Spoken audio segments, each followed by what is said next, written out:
hanya 3 kunci kebahagiaan seorang istri. Kunci rumah, kunci mobil, dan kunci berangkas. Istri begini matre, mata duitan, tobat lu, saya baptis ulang. Saya rendam 10 menit. Silakan duduk saudara yang terkasih, shalom. Bagaimana kabarnya hari ini? Luar biasa karena kita punya Tuhan yang luar biasa. Ya, apapun keadaan di sekeliling kita, saudara, percayalah ketika kita sudah berpaling melihat kepada Tuhan, maka kita harus percaya bahwa Tuhan itu ada. Tidak ada pilihan lain.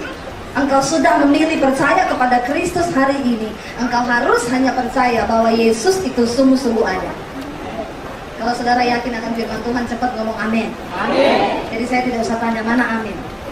Amin. Saudara, ketika kita berpaling kepada Allah, kita harus percaya Allah itu ada. Coba buka Ibrani pasal yang ke-11 ayat yang ke-6. Kita akan belajar sama-sama firman Tuhan hari ini. Ibrani pasal yang ke-11 ayat yang ke-6 berkata, tetapi, baca sama-sama 1, 2, 3. Tetapi tanpa iman tidak mungkin orang berkenan kepada Allah. Sebab barang siapa berpaling kepada Allah, ia harus percaya bahwa Allah ada dan bahwa Allah memberi upah kepada orang yang sungguh-sungguh mencari Dia. Tahan dulu ayat ini, jangan diulangi. Tetapi tanpa iman tidak mungkin orang berkenan kepada Allah. Jadi kita semua yang ada, yang datang hari ini di tempat ini, kita semua punya iman, katakan. Ya, iman yang bagaimana? Nanti kita akan belajar sama-sama. Tanpa iman tidak mungkin orang bisa berkenan kepada Allah. Sebab, ya, kenapa kita perlu iman, saudara? Kita nggak mungkin percaya Yesus kalau kita nggak punya iman kepada Dia. Barang siapa berpaling kepada Yesus, ia harus percaya bahwa Yesus itu ada. Kita semua di sini belum pernah ada yang melihat Yesus secara mata jasmani. Ada saudara yang pernah ketemu Yesus dengan mata jasmani, ketemu di jalan atau di mana gitu, Yesus gitu, atau dia datang menampakkan diri. Saya rasa ada, tapi beberapa orang. Tapi kenapa kita percaya ada Yesus, ya, Dia Tuhan? Karena ada iman. Amin. Nah, setelah kita punya iman itu, saudara, apa yang harus kita lakukan dengan iman kita? Dikatakan barang siapa yang berpaling kepada Kristus, dia harus percaya bahwa Kristus ada. Ada banyak orang Kristen mengaku percaya sama Yesus, tapi mereka nggak sungguh-sungguh percaya bahwa Yesus itu ada. Terbukti ketika kita menghadapi persoalan. Berapa banyak di antara kita yang imannya masih hidup dan berkata, aku tak percaya. Aku sudah percaya Yesus, maka Tuhan akan turut bekerja menyelesaikan pekerjaan. Saudara, kemarin saya bikin status di Facebook, ini kan lagi ribut-ribut, lagi rame-rame tentang dolar naik gitu ya. Yang ribut padahal yang nggak punya dolar. Bener nggak? Ditanya, lu punya dolar berapa ribu? Nggak ada. Ya, cuma 10 dolar. 10 dolar aja dan kebingungan ya. Kita juga ke warteg kan nggak pakai dolar kan. Maka saya bikin status di Facebook begini, dolar naik, iman harus naik. Amin. Kalau engkau tempatkan imanmu pada dolar, ya waktu dolar naik imanmu turun. Ya. Kita punya Tuhan yang hidup. Lalu ada satu anak Tuhan yang komen begini, oh jadi begitu ya Bu, kalau kita punya uang 100.000 untuk seminggu, kita hidup 100.000 untuk 1 hari, 6 harinya kita makan iman. Rasanya mau saya baptis ulang orang ini. Rendam agak lama, 10 menit gitu ya. Jadi waktu dia buka mata langsung di rumah Bapak di surga. Ngomong percaya Tuhan, pelayan Tuhan, tapi masih bisa bicara 6 hari makan iman. Saya tanya sama dia begini, masuk di akalmu nggak ketika Tuhan kasih makan Elia di masa kelaparan besar menimpa bangsa itu, Tuhan bilang, Elia, kau pergi ke tepi sungai Kerit di sebelah timur sungai Yordan, pagi dan malam, hari sore hari, aku akan perintahkan burung gagak antar roti bakar sama kamu. Masuk akal nggak? Jawab aja, masuk akal nggak? Saudara percaya nggak kisah itu? Ada yang tidak percaya? Ada yang percaya? Yang percaya berapa banyak? Yang percaya itu benar-benar terjadi. Yang percaya saja, yang tidak percaya pulang. Ya, maksudnya enggak saudara? Lo kadang-kadang kita ini ngaku Kristen loh, tapi kita nih baca Alkitab tuh belum tentu kita percaya, benar nggak? Apalagi dengan zaman sekarang, anak-anak muda ini paling banyak anak muda nih. Ini anak-anak generasi Y ini ya, yang dibesarkan oleh teknologi. Mereka punya Tuhan bukan Tuhan, apa-apa tanya Google. Jadi Tuhan mereka tuh Google. Bagaimana mencari jodoh yang benar? Tanya sama Google. Ya, guru mereka Google, teman mereka Google, Tuhan mereka Google. Anak saya gini, Mam, aku tadi pagi tadi malam sesak napas, tahu tadi malam. Terus kamu gimana? Kok kamu nggak ngomongin mami? Aku cari di Google. Saudara lihat ya, anak zaman now, cara mengatasi sesak napas, dia cari di Google. Kalau kita zaman dulu bangun berdoa ke Tuhan Yesus, aku menyerahkan roh jalan tubuhku, kalau mati malam ini ambillah Tuhan. Kan begitu, ini nggak cari di Google. Ya, tapi bahaya loh saudara. Ya, kita nih lama-lama ya iman itu mulai bergeser. Ya, benar. Karena anak-anak muda tuh sekarang ya yang mau cari-cari jodoh nih penting nih ya. Makanya benar tadi ada bimbingan pranikah. Kalau ada orang yang besok mau nikah langsung hari ini minta dinikahkan, jangan mau. Ya. Ada yang tanya sama saya, Ibu Dewi terima konseling pranikah nggak? Iya. Saya boleh konseling sama ibu. Kamu gerejanya di mana? Di gereja Abu. Ya kamu harus konseling di gerejamu. Kenapa? Saya nggak mau di gereja saya, Bu. Kenapa? Kelamaan 6 bulan. Jadi kamu mau sama saya? Iya, Bu. Bisa, Bu? Iya. Berapa lama, Ibu? 2 tahun. Lama bener, Bu. Saya lebih baik konseling kamu 2 tahun daripada lu udah nikah 10 tahun lu konseling terus. Bener nggak? Ada banyak orang ngomong beriman, tapi yang memahami iman itu benar-benar cuma sedikit. Bisa dihitung pakai jari. Makanya anak sekolah minggu ditanyain mamanya, tadi kamu di sekolah diajarin apa sama guru sekolah minggunya? Itu loh mah, bangsa Israel tuh kan dikejar-kejar sama Fir'aun kan, mereka melarikan diri karena dari tanah Mesir. Terus di depan tuh ada laut, Mam. Terus mereka kan nggak bisa lari nih, Mama. Terus Musa ambil handphone. Terus Musa telepon bangsa Israel tentara. Terus mereka datang pakai helikopter, Mam. Terus bangsa Israel tuh diseberangkan pakai helikopter, diangkat gitu, dipindahin. Mamanya bilang bukan gitu loh ceritanya. Aduh Mama, saya ceritain yang masuk akal aja Mama tidak percaya. Apalagi yang saya mau ceritakan itu guru cerita, Mama. Nggak masuk akal. Tongkat dikumpul dari jalan. Hello. Ini generasi sekarang. Imannya mereka semakin hari semakin menciut. Kenapa? Mereka dibesarkan oleh teknologi. Udah gitu bapaknya sama maknya ikut-ikutan gak ngerti firman. Anaknya nangis, "Pak, aku di SD 11 sekolah minggu." Namanya Yosua. "Kenapa kamu nangis, Yosua?" "Aku dituduh merobohkan tembok Yeriko, Pak." "Tapi bukan kamu yang merobohkan." "Bukan, Pak, aku dari tadi mainan di sini. Masa mereka semua tuduh Yosua yang merobohkan tembok Yeriko?" Mamanya kan, akhirnya mamanya, "Masa mereka tuduh ya? Kalau kamu nggak lakukan, kamu ngomong ke bapaknya datang. Ada apa ini, ada apa?" "Ini loh Pak, anakmu dituduh sama guru sama satu kelasnya, katanya dia yang merobohkan tembok Yeriko." Bapaknya ketawa-ketawa, gitu aja repot. Tanya berapa kerugiannya, Papa baru mulai. Aduh capek ya saudara. Orang Kristen gak ngerti firman, apa-apa saudara ya. Coba kalau kayak begini kan repot kita. Iman yang bagaimana yang kita punya, iman yang bagaimana yang berkenan, iman yang bagaimana yang bisa menyelamatkan kita. Ayat ini berkata, sebab barang siapa berpaling kepada Allah, ia harus percaya Allah ada dan bahwa Allah memberi apa? Memberi apa saudara? Upah. Kepada siapa? Orang yang sungguh-sungguh mencari Dia. Siapa di sini yang sungguh-sungguh mencari Tuhan? Jangan ngaku-ngaku. Tolong sebelum angkat tangan pikir-pikir dulu ya. Orang Kristen itu kan harus pede. Langsung semuanya harus mikir. Ya. Orang yang sungguh-sungguh cari Tuhan, ya, dia akan menerima upah dari Tuhan. Saudara, ya, ke gereja 1 kali 1 minggu, hari Minggu tuh 2 jam, datangnya telat. Itu sungguh-sungguh cari Tuhan. Hello. Saya nggak pernah bolos loh Bu, setiap hari Minggu saya nggak pernah bolos, datang 2 jam. Kalau Anda rajin ke gereja setiap hari Minggu 1 kali dalam waktu 2 jam, maka di dalam setahun 365 hari Anda beri waktu bagi Tuhan 4 hari. Nanti kali sendiri di rumah.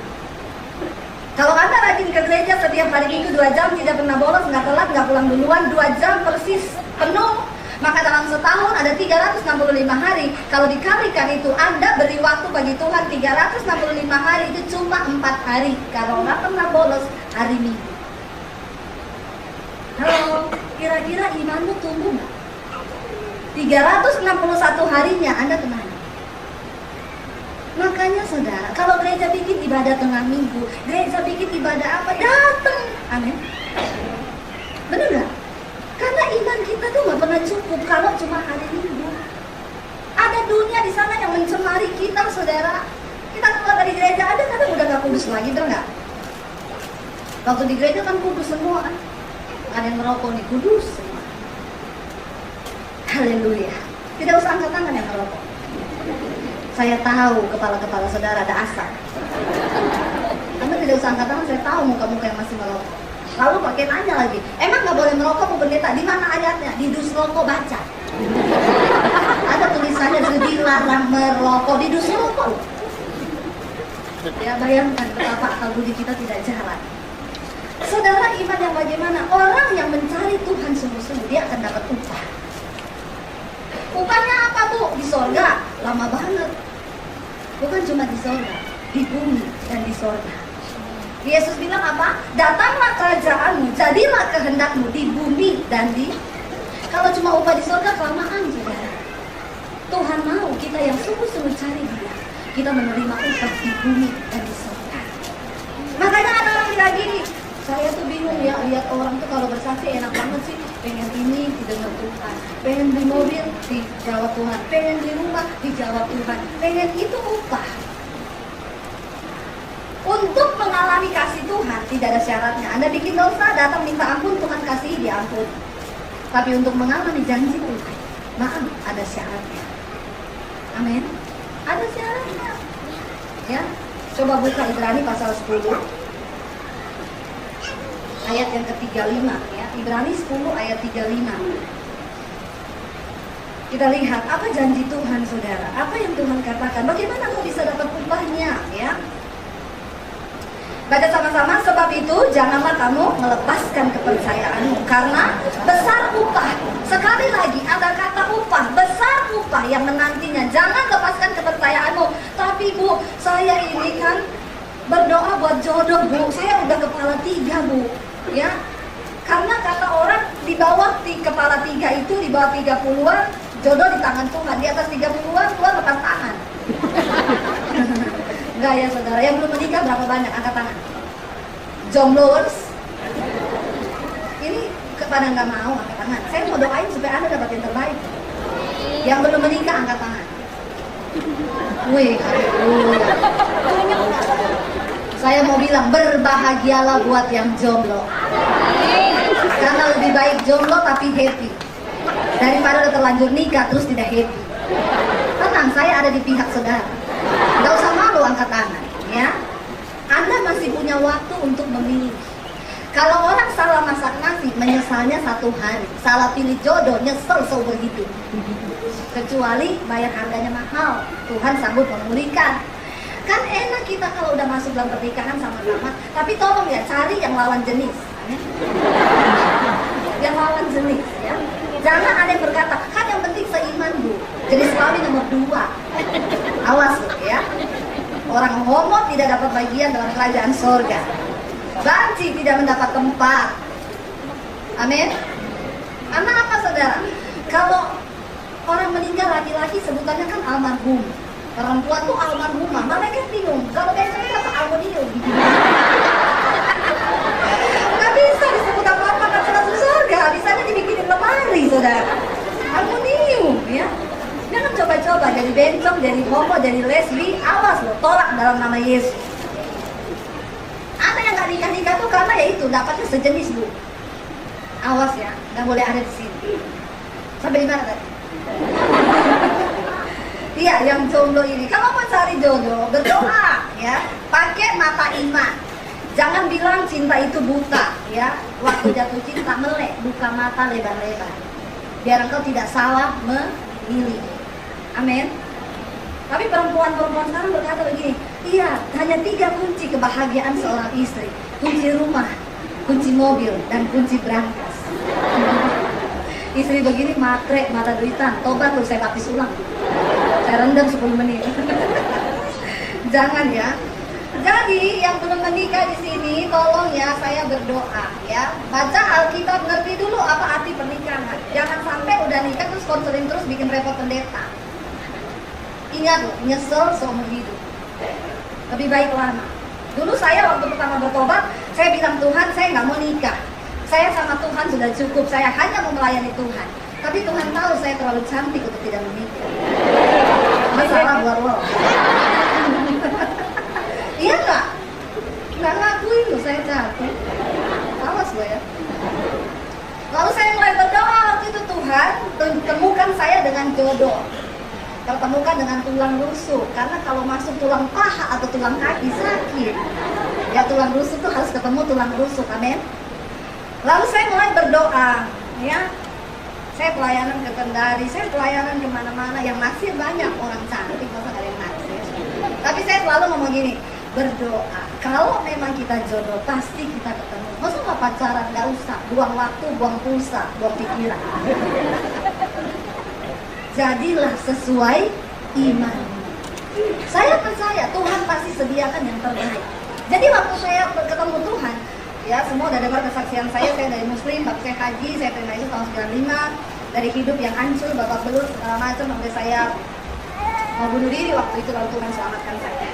Ketika saya ketemu Tuhan, diubahkan paradigmanya semuanya, saya tahu hidup saya untuk memuliakan nama Tuhan. Jadi saya tidak sembarangan lagi, saya tahu saya di mahal nilainya. Wanita-wanita yang ada di sini, engkau harus tahu, engkau tuh mahal harganya. Kenapa? Karena engkau telah ditebus oleh darah yang mahal. Jangan murahkan dirimu, amin. Karena wanita super hanya untuk pria super. Baby terus. Benar gak saudara? Ya jangan murahkan nilai dirimu. Tuhan sudah tebus kita. Nah kita harus dapat yang terbaik. Saya hanya berdoa karena ini lagi tidak khotbah soal jodoh, jadi kita balik lagi. Tapi ini ada hubungannya dengan iman. Jadi yang mau tanya soal jodoh, tolong hubungi saya di Facebook atau Instagram saya. Lalu saudara, ya singkat cerita saya ketemulah sama suami yang terbaik dengan kasih dia. Untuk bisa percaya sama Tuhan, Tuhan itu sudah punya print out hidup kita. Hidup kita ini sudah ada blueprintnya di tangan Tuhan. Kita tinggal ngikuti aja. Nah ngikuti Tuhan itu harus pakai iman.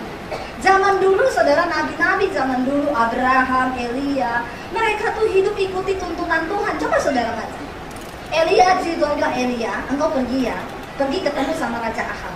Engkau bernubuat sama dia ya, bahwa akan terjadi kekeringan. Setelah itu, bernubuat, engkau pergi ya, ke tepi sungai Kerit, di sebelah timur sungai Yordan. Itu Elia tidak pakai Google Map loh. Bener, dia jalan. Setelah sampai di sungai Kerit, Tuhan bilang, nanti burung gagak ngasih makan kamu di sana. Saudara bayangkan kalau dia nggak ada iman.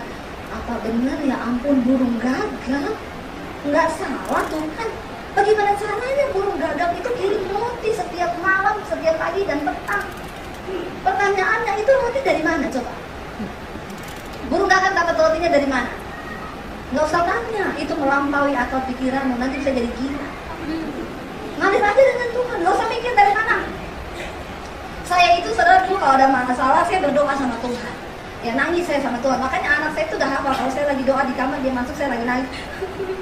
Dia habis dari doa, dia datang ini, masih kecil dia, Mami tadi berdoa nangis ya, ngapa Mami nggak ada duit? Maksud gue, Mami lagi nangis minta uang sama Tuhan, dasar anak pendeta ya. Saya bilang enggak dek, Mami itu lagi bersyukur, nggak semua harus nangis minta uang. Kenapa? Karena saya sering bersaksi. Waktu kita mau beli rumah nggak ada duit, saya ajar mereka untuk berdoa. Anak saya tanya gini, Mam, kalau Tuhan kasih duit kita buat bayar rumah, itu dari mana? Jatuh dari langit apa gimana? Tuhan bisa nggak bisa bikin uang jatuh dari langit? Nah, ini menguji iman. Tuhan bisa jatuhkan uang dari langit? Yang bilang bisa, angkat tangan. Yang bilang tidak bisa, angkat tangan. Yang bingung, angkat kaki. Banyak yang bingung. Orang yang nggak mau jawab itu orang sombong. Kenapa? Takut salah. Nggak usah takut salah. Kalau benar nggak dapat sepeda. Salah juga saya nggak hukum, ya. Saudara, Tuhan nggak bisa bikin uang jatuh dari langit. Kenapa? Karena uang itu harus melalui percetakan uang Republik Indonesia. Karena kalau tidak itu uang palsu. Ya, ada nomor serinya, saudara. Ya di surga tidak cetak uang, saudara ya. Jadi lewat siapa? Lewat orang. Semua mujizat dalam Alkitab 80% terjadi lewat orang. Makanya rajin-rajinlah membangun hubungan dengan orang. Jangan banyak musuhan sama orang. Amin. Sama tetangga musuhan. Sama ipar musuhan, ketemu orang musuhan. Kita ini seringkali bermasalah dengan diri kita sendiri. Di gereja berantem, di rumah berantem. Di mana padahal Tuhan itu bisa bikin mujizat lewat orang. Amin. Jadi jangan banyak-banyak berantem ya. Jangan punya banyak musuh. Punya 1000 teman itu kurang, punya 1 musuh itu kebanyakan. Elia itu jalan ya nggak masuk akal. Saat di tepi sungai Kerit, dia pergi beneran. Itu orang-orang zaman dulu tuh begitu, ikuti Tuhan. Saudara bisa bayangkan di tepi sungai Kerit itu dia sendirian, nggak ada teman. Saya membayangkan di waktu sore hari yang sepi, Elia duduk di tepi sungai itu. Kalau kita bikin jadi narasi saudara ya, bener nggak? Itu kan, aduh, duduk di tepi sungai sendiri, nggak ada teman dan disuruh belajar percaya sama Tuhan. Tapi tiba-tiba dia lihat ada burung gagak datang, roti jatuh tinggi, roti bakar. Hari pertama, isi keju, dimakan saudara, bener nggak? Ya, dia tunggu lagi sore datang nggak? Jangan-jangan itu cuma kebetulan burung lewat. Ya ini kan menguji iman kan? Saya yakin kalau saudara yang di situ saudara mesti nggak percaya. Saudara nggak pergi kan ke tepi sungai Kerit kan? Tidak semua orang itu bisa percaya benar-benar sama Tuhan. Tapi mereka yang percaya ada upah yang Tuhan sediakan.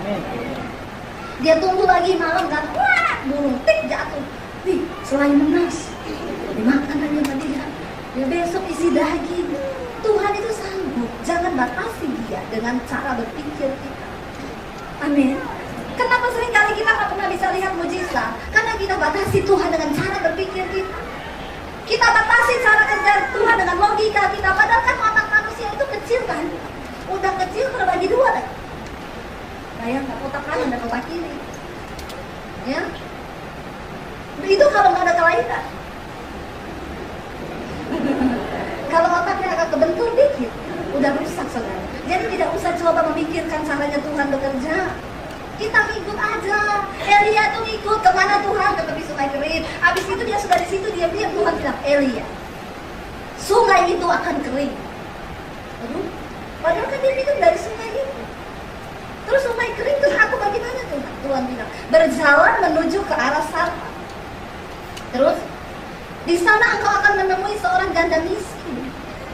Tuhan itu selalu kalau bikin cerita yang bertentangan sama logika, kan lebih masuk akal kalau dia bilang berjalan ke Sarfat, engkau akan temui janda kaya. Mobilnya apa? Mercy dan BMW. Engkau tidak perlu takut, dia kaya banget, 17 turunan, kamu gak bakal lapar. Kan itu lebih masuk akal kan? Benar? Benar gak saudara?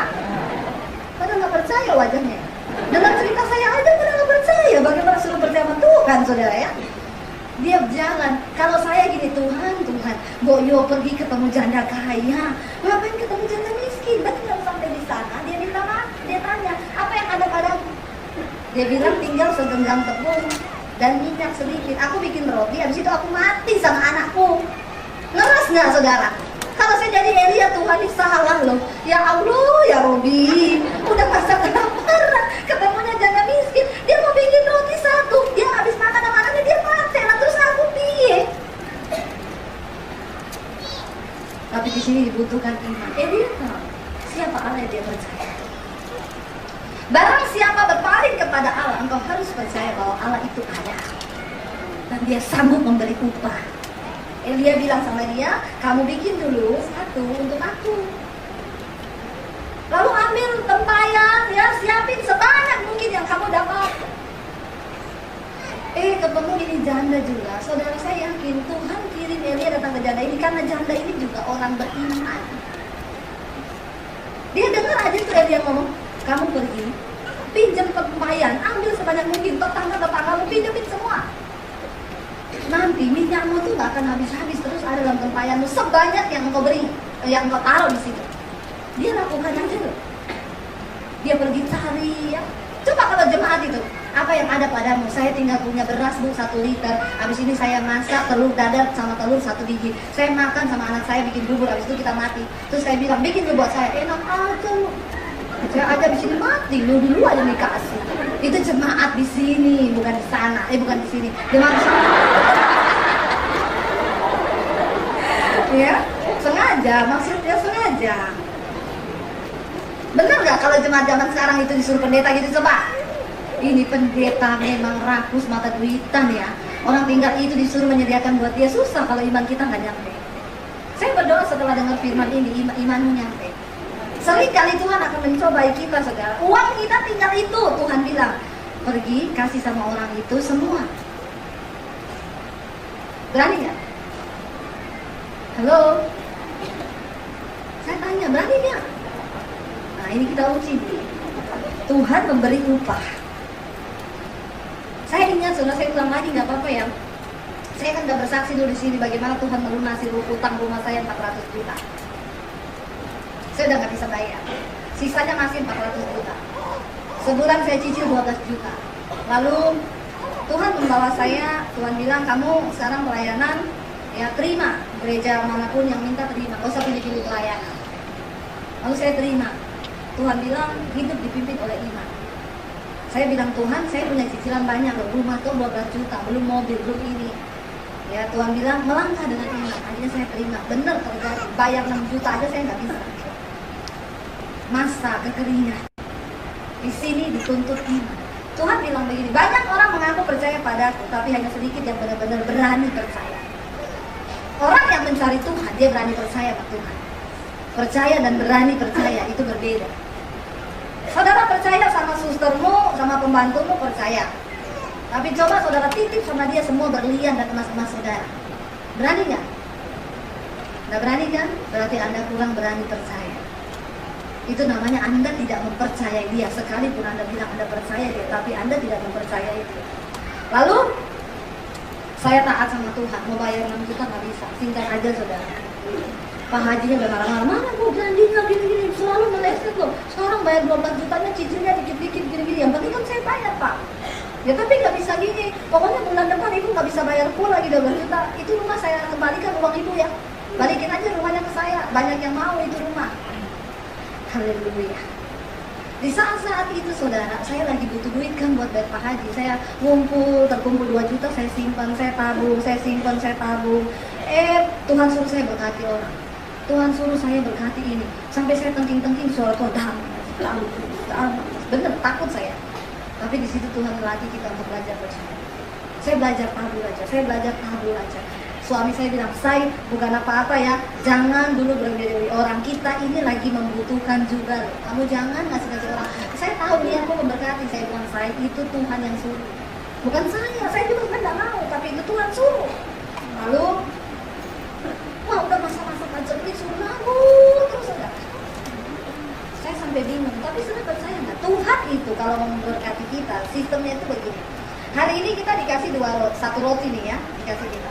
Kita ambil separuh, separuhnya ini kita bagi. Rasanya kurang dong Bu. Ya, ketika engkau bisa dipercaya separuh ini, maka bulan depan Tuhan kasih 2 roti. Engkau makan satunya dibagi. Amin. Gak akan pernah kekurangan. Itu cara kerja Tuhan. Bulan depannya lagi kalau engkau setia membagi yang ini, dikasih 3 roti, engkau makan 1,5, 1,5-nya bagi semakin banyak kan yang engkau berkati.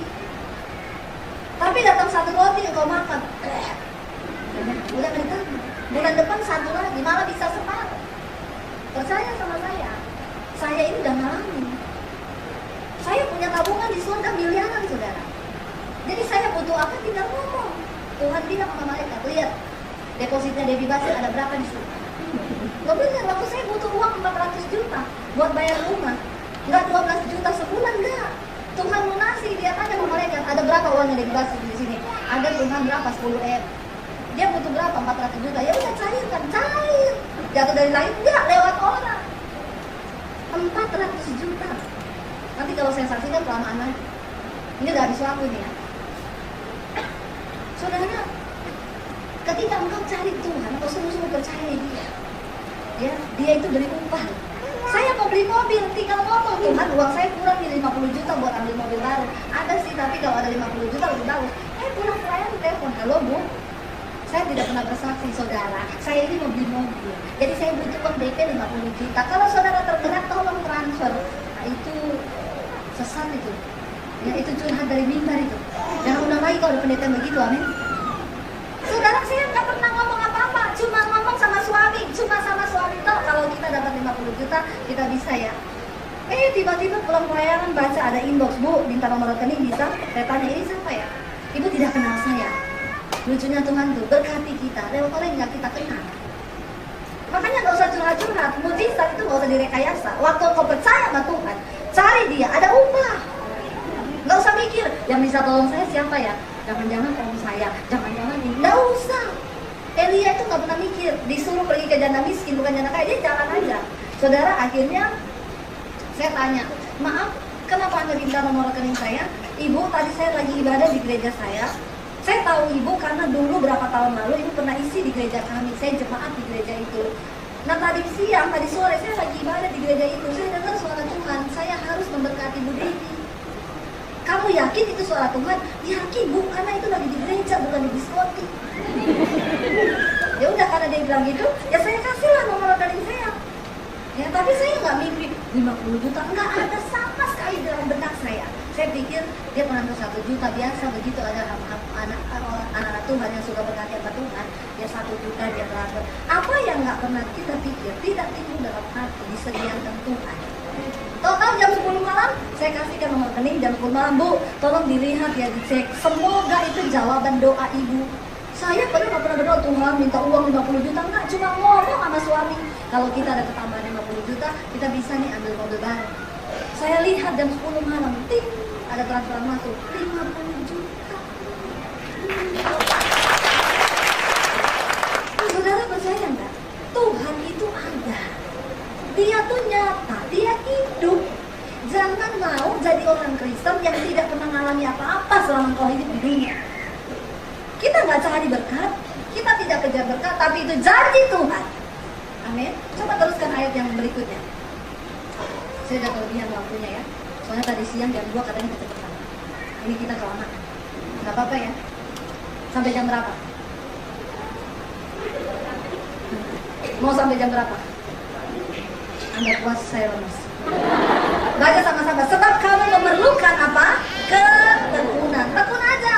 Supaya sesudah kamu melakukan apa? Kehendak Allah, kamu memperoleh apa yang dijanjikan. Sebab kamu hanya membutuhkan ketekunan saja. Dan setelah kamu melakukan kehendak Allah, kamu akan memperoleh apa yang dijanjikan itu.